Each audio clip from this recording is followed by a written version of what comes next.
Okay, hello, ready. Hello, everyone. I just saw an old lady. She's 90, right? Ma Phương mother is like 90. Huh? She's been coming here regularly on Sunday mornings. Can hardly walk. Why do you think she's coming? Because anyone who's 90 years old.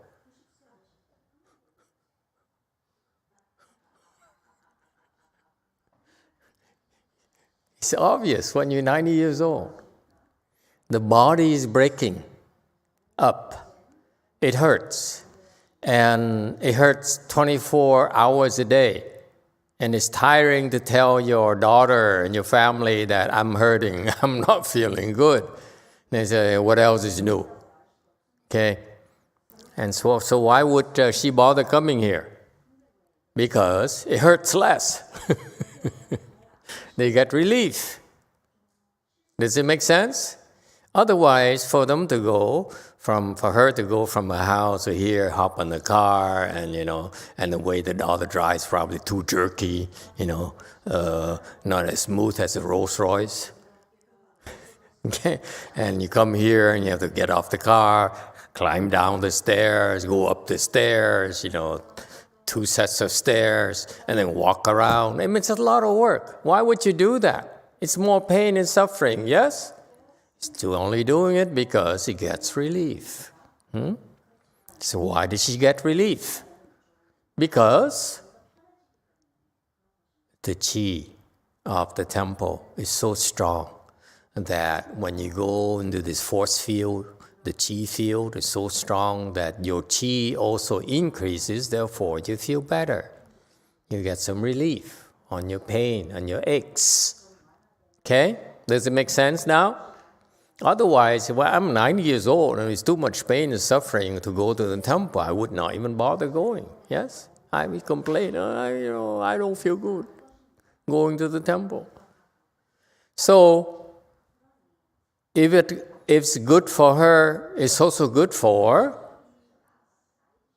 more, you younger people.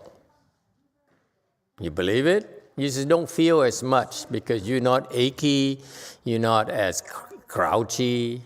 You're special, remember? So, this is why we cultivate. This is why you sanghas cultivate, why lay people cultivate, because when your samadhi power is higher, you're helping everyone around you, not just at the temple, but also at home as well. You go home, and your chi is so strong that it helps your son, helps your daughter, helps your spouses, and so forth. Does it make sense now?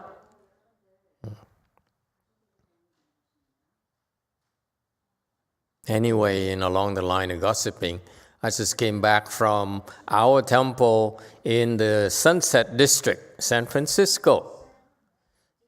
It's a Sunset District, so apparently the sunset's very beautiful, I think. And it's primarily, when you walk around, it's pretty safe. You see a lot of people walking around all the time, everywhere. And they are predominantly, what? You'd never guess. Asians. Asians everywhere. So, Koreans, lots of Koreans there, lots of Cantonese, some Vietnamese, Filipinos, lots of Filipinos, because we're close to Delhi City, the colony for Filipinos there. All the restaurants always have grocery stores, have Filipinos shopping and eating. They eat a lot of Filipino for some reason. They like to eat Chinese.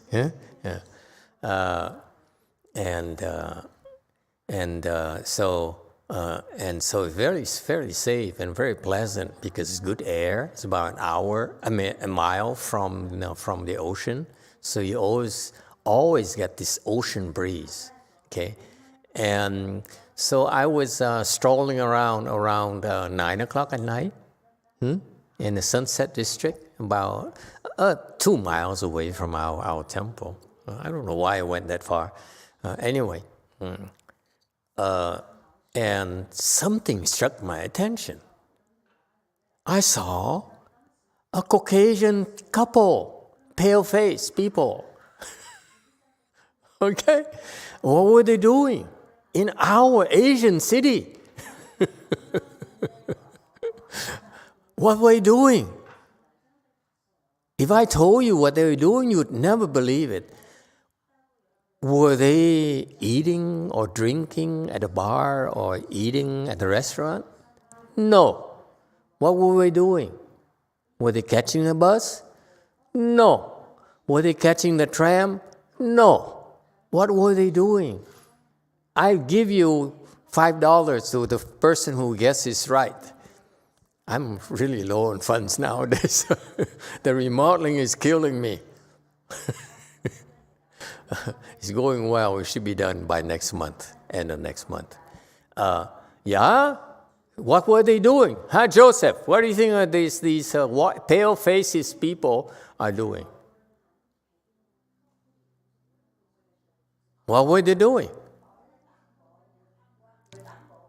She's walking around, strolling around, looking at the scenery. Asians lack imagination. Anyone? Huh? Yes, Mr. Cantonese. I think they suffer from unemployment. Suffering from unemployment? And they're no. looking for resources. God, he really looks down upon pale-faced people. Okay, anyone? Huh? You would never guess that's why I bring it up. I increase the price to $10. Okay? Prize money, $10. Yes, booze. Enjoying the surfing? Enjoying the surfing. No. Oh, God, Koreans have no imagination. Anyone? Huh? What do you think they were doing? There's a couple. There's a lady and a man. What was the lady doing? She's holding this metal thing. Okay? And she go and give it to the man. See, it's a arm thing, metal arm thing. Yeah, so she was picking up trash. Trash in an Asian area. I mean, there is no respect for territories anymore. Can you imagine pale-faced people going to Asian city, picking up trash, okay? And then, she's so concentrated. It's amazing that she's so concentrated. And then put it into, then the man following behind her, holding a trash bag open, and they kept on doing that. And he followed her. Superior man, right? I mean, a superior woman. Sorry. Amazing, impressive. I was so impressed. I said, wow. What's impressive is not only because they're pale faces, but they look like they're not, working for the city. They are, wearing normal clothes. They're wearing shorts, and T-shirts and so forth. It's not like they belong to any group. Like he said, this is some group that says, we go around, organize, cleaning up the cities and neighborhoods and so forth, and make a big deal out of it to get more funding, more donations. This is a couple, clearly, because the man is so obsequious to the woman. Yes. And so obedient, not obsequious. Not only obsequious, also obedient, And he's very demure, and the woman's so concentrated. And he would go, we would catch her too. She doesn't even look back. And he, it's so cute. And I was so impressed because of not only were they white people, Caucasian people, we shouldn't say white. We are two races. Reverse discrimination, reverse racism.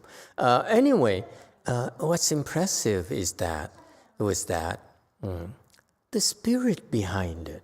They're doing it on their own time and with their own efforts, and they're so low key. They're not going around, look at you Asians, you are, you throw trash. I went to Monterey Park, okay? I drove by Monterey Park, okay, off Valley Boulevard, okay? I saw an Asian man, looked like either Chinese or Vietnamese. I cannot tell.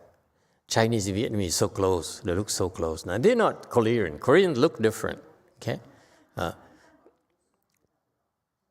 Cantonese look different. Cantonese are bigger.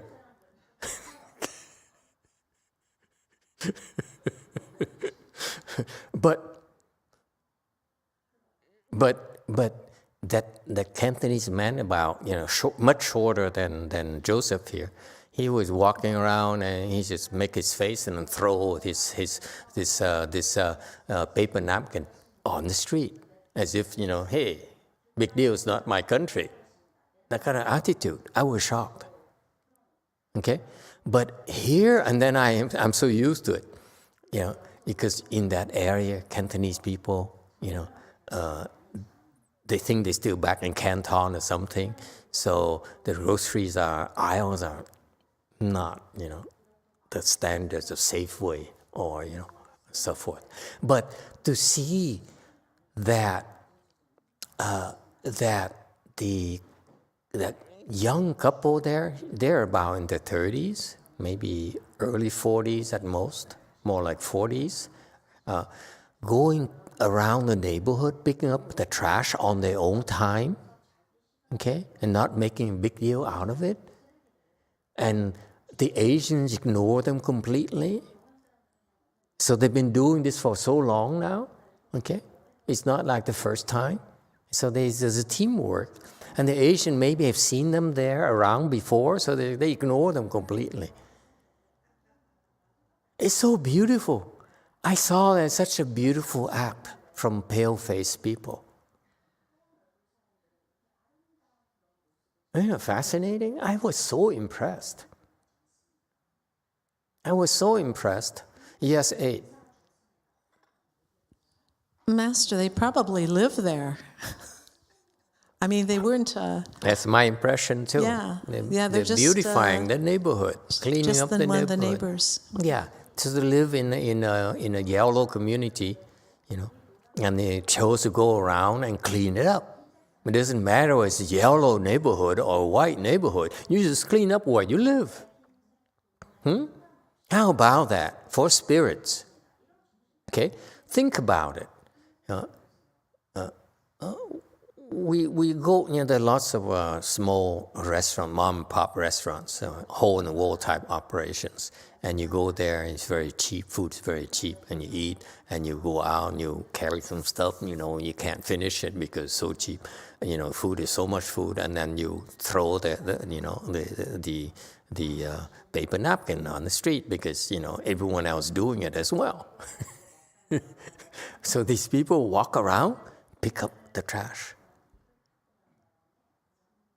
Question: if you go to the Pureland, you go to the Pureland, yes?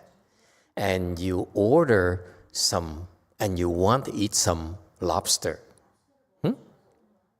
All right? Lobster. You like lobster? I do. And you finish a lobster, and there's this trash there. What do?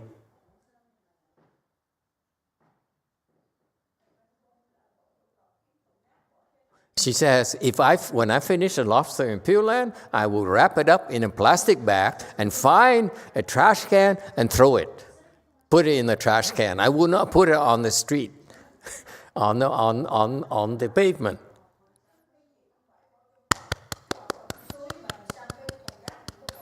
Okay, I will vote for you to go to the Pureland.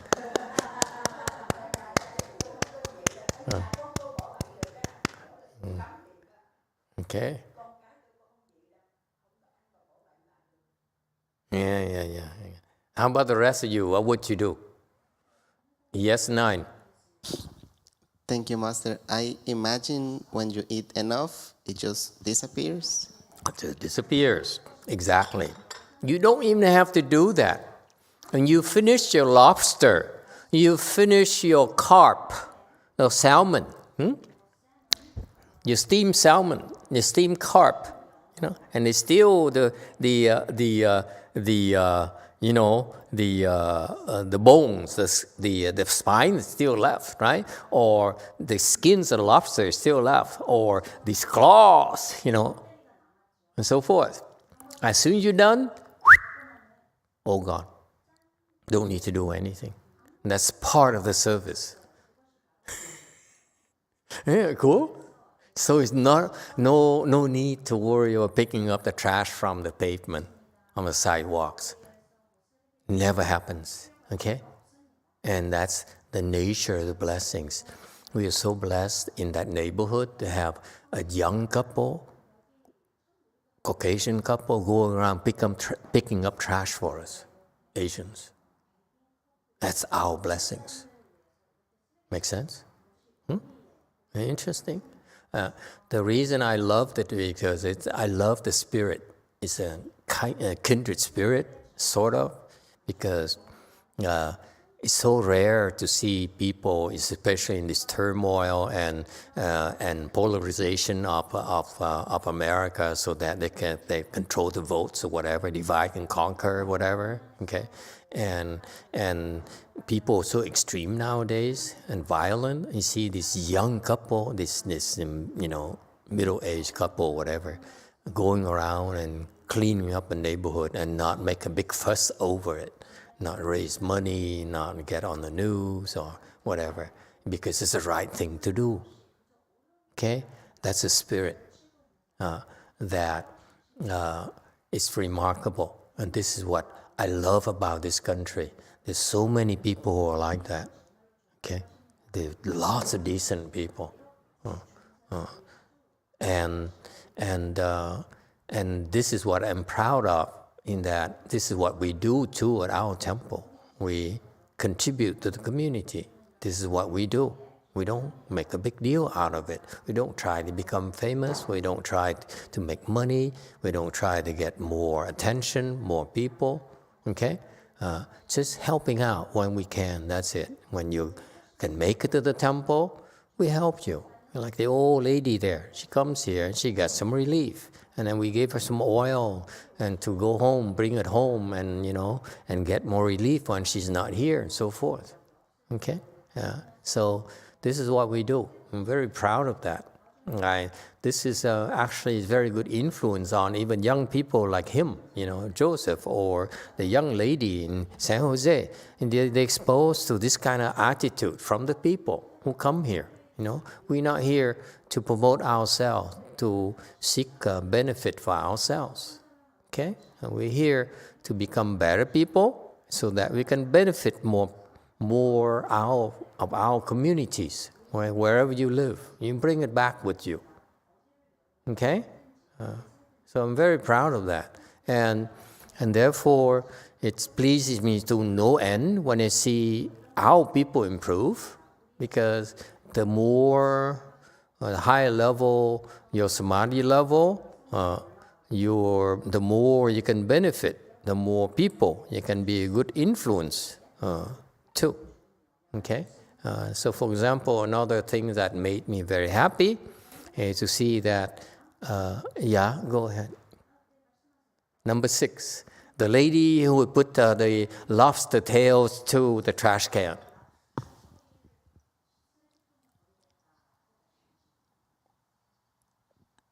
Mô Phật Thầy, hồi nãy cái vị bác đó hỏi con, cổ muốn bác đó muốn thịnh một vị Phật thờ trên chùa cũ á, Cái cổ hỏi con là thờ chỗ nào mới đẹp. Con nói tự ý, bác muốn thờ chỗ nào cũng đẹp cả trong chùa mà. Tôi nói cổ có nói dù vậy là ai ý thờ để đâu. Tôi nói tôi thờ bên đánh trống bên trên, nó trên cái bên Phật á, 3 vị Phật á. Nên là dù tôi thờ kế bên ở ý luôn. Tôi nói ok cũng được, một giải thờ xuống luôn cũng đẹp. Vậy đó. Thành ra cổ hỏi tôi, con trả lời vậy được không thầy? Yeah, very good. Ok, bye. Mô Phật thầy. Okay, bye. Với thầy con có một câu thắc mắc con muốn hỏi. Tại sao mà mỗi khi con weekend mà tới con muốn đi chùa là đêm đó con không có ngủ được, kỳ quá. Tới mà Chủ nhật, giống như mai Chủ nhật tới nay ngủ. Thường con ngủ nằm đêm 4-5 tiếng, 4-5 tiếng thôi. Nhưng mà đặc biệt cái đêm đó mà mai Chủ nhật đi chùa là đêm đó còn 2 tiếng à. 2 tiếng. Không biết tại sao. Nguyên đêm không có ngủ được, tới 4-5 giờ ngủ cái bắt đầu giật mình thức dậy, 7 giờ thức dậy. Tôi nói không biết tại sao, hoặc là cái này có thể Bồ Tát thử lòng mình. Con đừng có làm biến không, tao không cho mày không đủ ngủ mai mày chắc không có đi chùa. Nhưng mà con cũng đi mà đêm nào đằng nào đa số 1 tháng 4 tuần là chim hết 4 tuần như vậy mà. Mà ngày thường cũng ngủ cũng ok, cũng 4-5 tiếng cũng ok được. Tự nhiên cái ngày đi chùa là 2 tiếng, 3 tiếng cao nhất. Thành ra tới buổi trưa con ngủ ngục là lý do như vậy đó thầy. I see. Mô Phật thầy.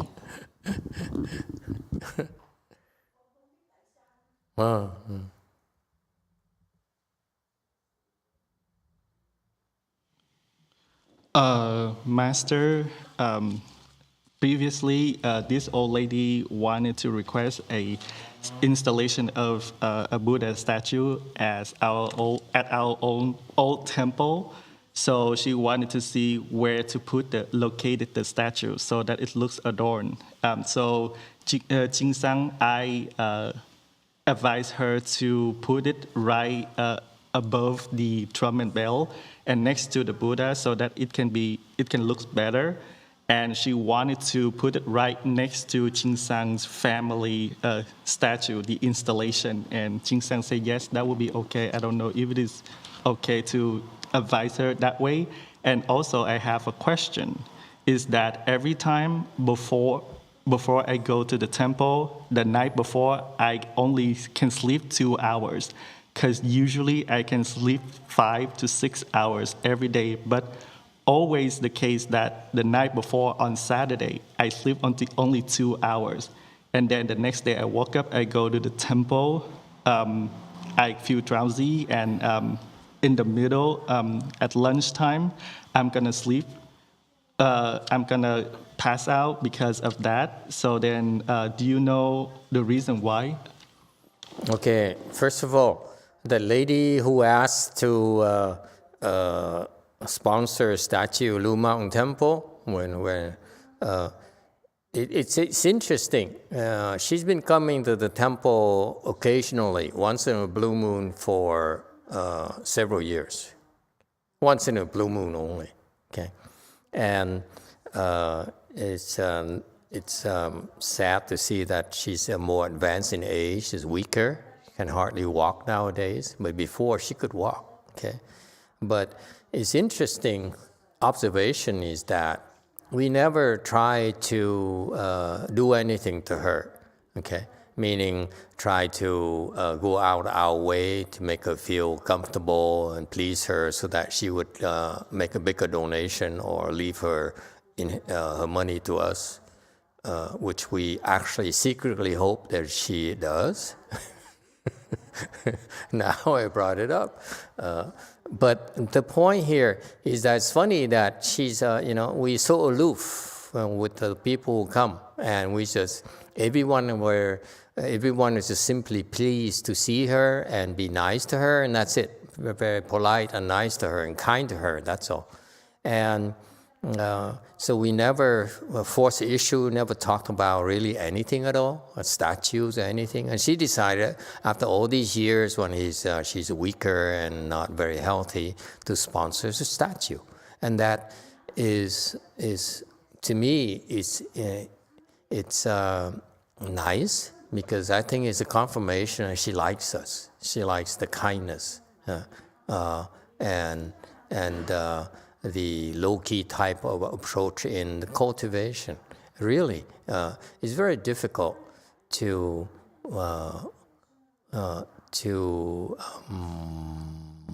teach, because as you know, there are lots of temples here in Southern California, lots of competition, not like up north where there's limited number of temples because it's so expensive up there. Down here is like temples everywhere, especially in our areas. And so people really cannot tell one from the other. Okay, and it's even more difficult is that we're so low-key. We don't try to kiss up to people at all. And that's what cultivation is about. We don't try to draw attention at all. And when you get older and you get closer to departing from this world, that's when you are more sensitive to the kind of energy, okay? And that's what we do, you know. You cultivate the purity, you cultivate the kindness and compassion, and people will sense it. Children will sense it. Older people will sense it. That's the main thing, okay? So the bad news is that since you suggested that she put her statue next to you, you're going to be neighbors in a Pureland. Are you sure you want that?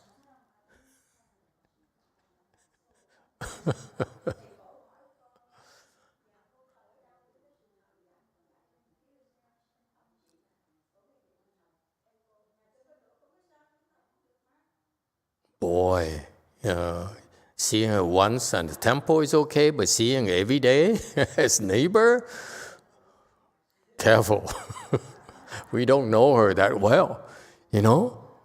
All right, so that's... Yeah, but you be neighbors. You sure you want to be neighbors? Okay, and the second question is she cannot sleep at night. She instead of sleeping 5 hours a night, she would only be able to sleep 2 hours. Maybe you're excited, looking forward to going to the temple. So your mind is very strong. Your mind is very strong because your samadhi level. And that's why when you focus like that, you don't need to sleep that much. Okay, meaning that you are so concentrated that it's difficult for you to get to doze off. Okay, and when you come here, the samadhi wears off, especially after you eat a lot at lunch. And that's when you doze off during a lecture. And that's normal. Okay. It's no big deal, you catch up. It's not a big deal at all. Okay? All right. So that's it. And also, anyway, in terms of gossiping, since we're gossiping here this morning, also, I'm very pleased to see that this time up there as well. I noticed, for example, our people in general have been improving so quickly. All of you, virtually all of you, especially there's certain milestones where it's very important for you to try to reach. That's first stage arhatship is what I would shoot for. Okay, and so I'm very pleased to share with you that Tuan, has now reached first stage arhatship. And his wife too. That sweet, thing there, it doesn't talk much. So it's kind of cool to see that, because Tuan struggled a lot. He had a lot of doubts, have a lot of questions, especially doubts. And somehow he made it. So it's pretty remarkable. I don't know what happened, but he figured it out. And so I see all the you, especially in our environment, when you make it to first stage arhatship, she's in second already. Look there, the Con. Yeah, the girl. Yeah. Con. Yeah, Con. Okay. You know Can, don't you?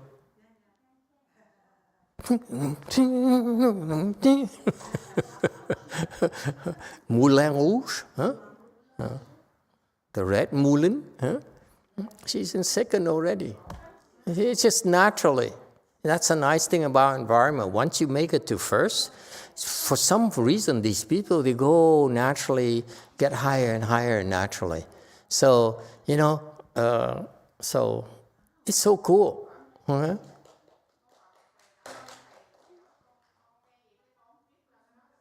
It doesn't matter. It doesn't matter whatever it is. It's a good thing. It's a good thing. That's all that matters. Mô Phật và thầy, con tới đây thì con tu hành, con rất cảm ơn thầy, tại vì có cái nơi con tu hành, con tu tâm dưỡng tánh và cái sân si của con rất là cảm ơn thầy.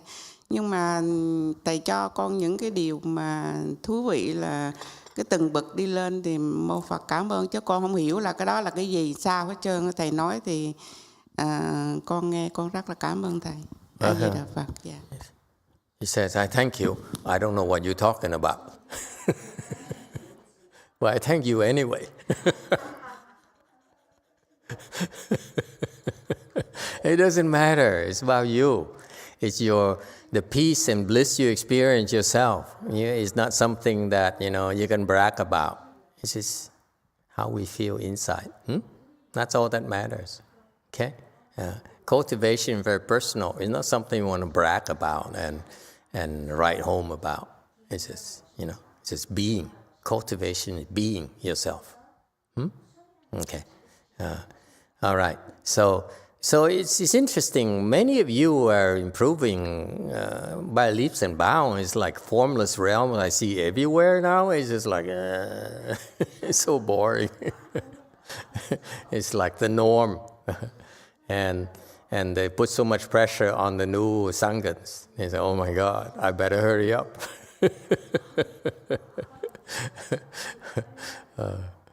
Okay, so but it's wonderful that I think we have something going here, and that seems to work pretty well. So please keep up with your practice, and we are on the right path. Okay, keep it up.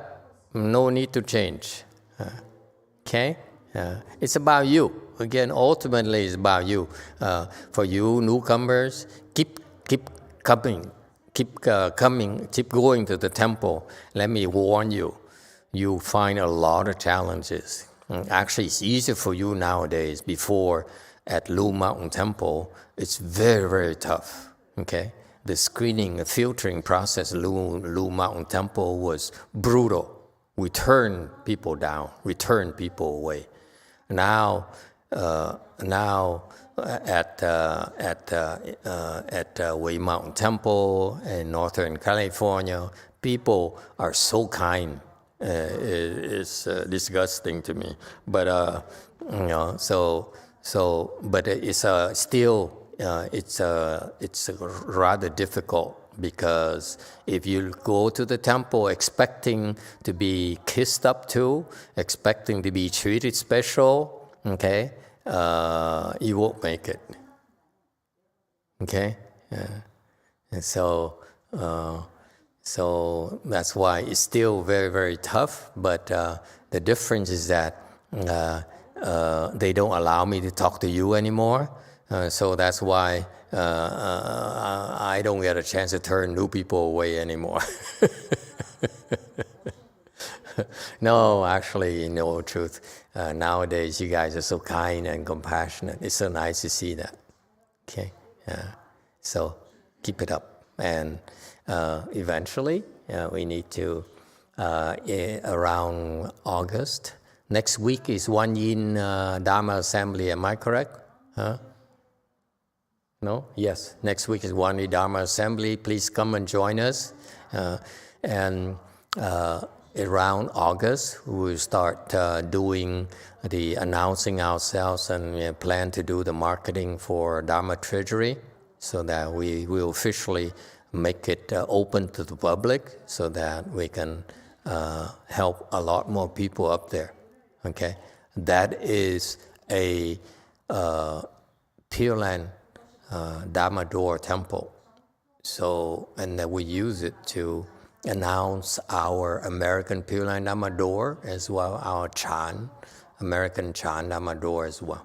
Okay, we're gonna start a new phase of our Dharma propagation, where we are more aggressive in the propagation efforts, instead of just sitting here and waiting for people to come. Okay, by word of mouth, we're gonna do more.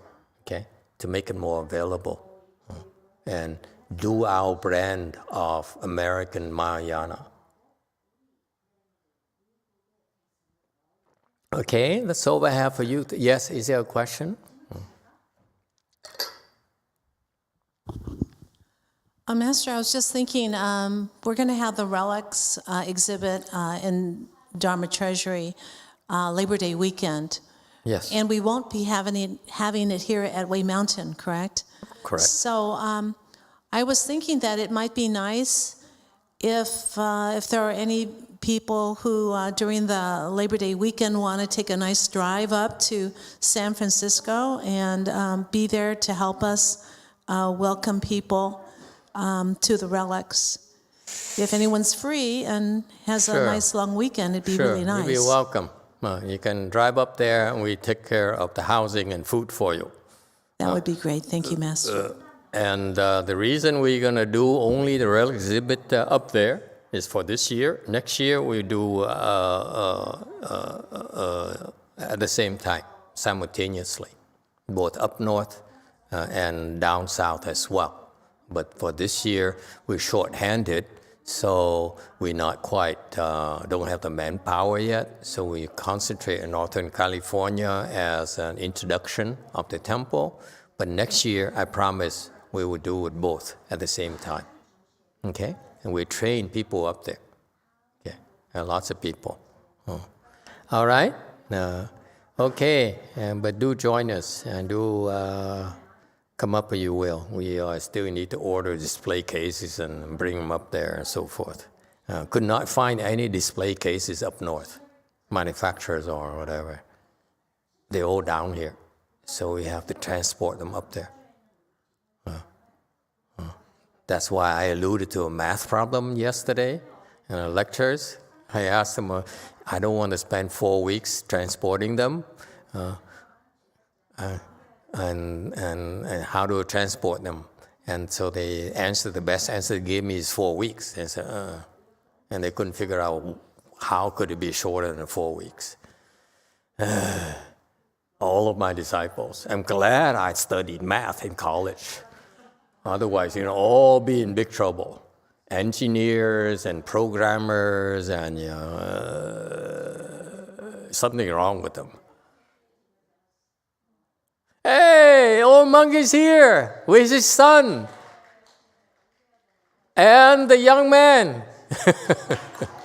Not the son, but the young man? No, he doesn't look like his son. Wait a minute. Oh, that's his son. Welcome.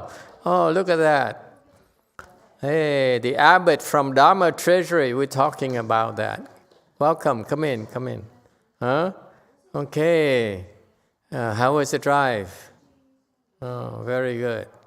They are, the old abbot is coming up here, down here, to pick up the statues, to bring the statue back up to Dharma Treasury. Huh? Hey, look at that. Yeah. Look at how handsome and how healthier he is nowadays. Amazing. When he left, he went up there. You see, how much longer do we have? It's now like, I'm going to live forever. He looks so happy too. Would you like to say something, the old abbot? In the future, I'm preparing for him to speak Dharma up there, so I don't have to go up there too often. Yeah?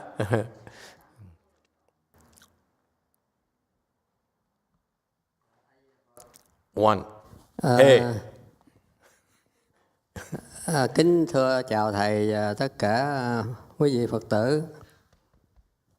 Tôi đến đây là để thỉnh cái tượng Phật, hai tượng Phật và tượng Quan Thế Âm về trên đó để mình hàng ngày nhang khói. Và thứ hai là sẵn chia tay với cô Nhẫn. Và thứ ba là thăm tất cả quý vị, là rất vui mừng gặp tất cả quý vị ở đây. And do come up north to see me, he says.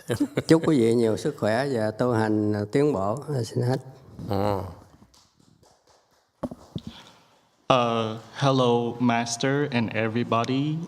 Today I come here to request the Buddha statue and Guan Yin statue to bring it up north so that we can light the incense for the statue. Also, at the same time, I would pay farewell to Venerable Shinran. So I hope that all of you will cultivate well and be well.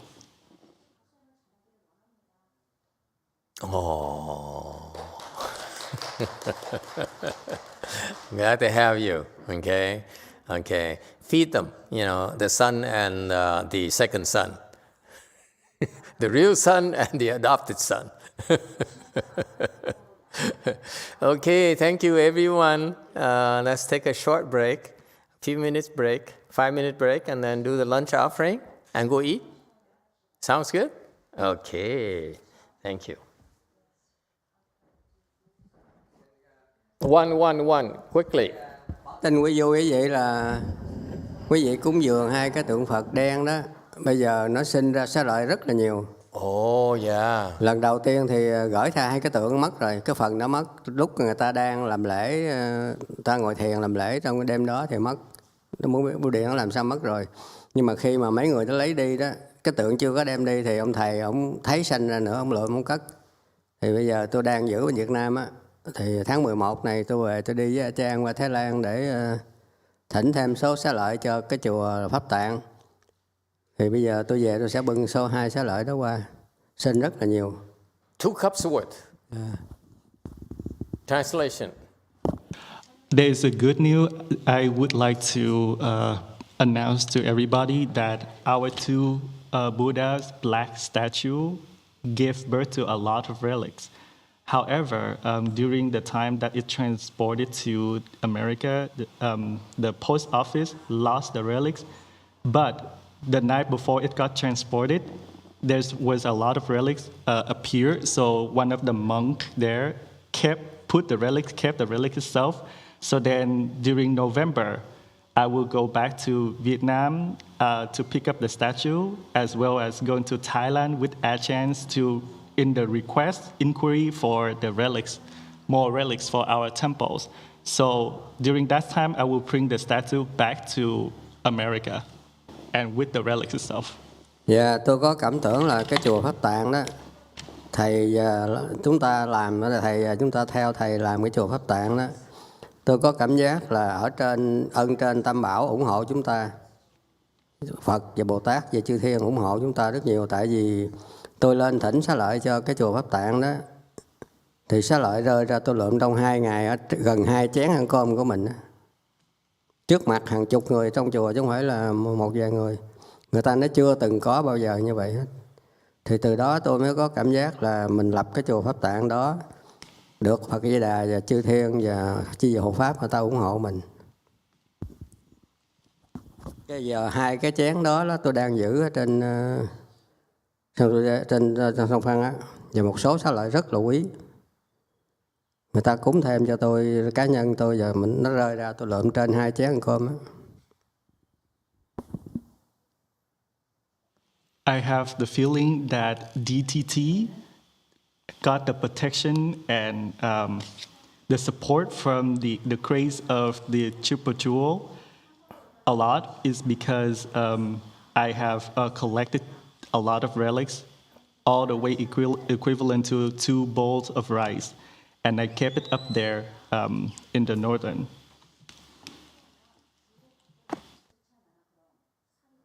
Okay, very good. Okay.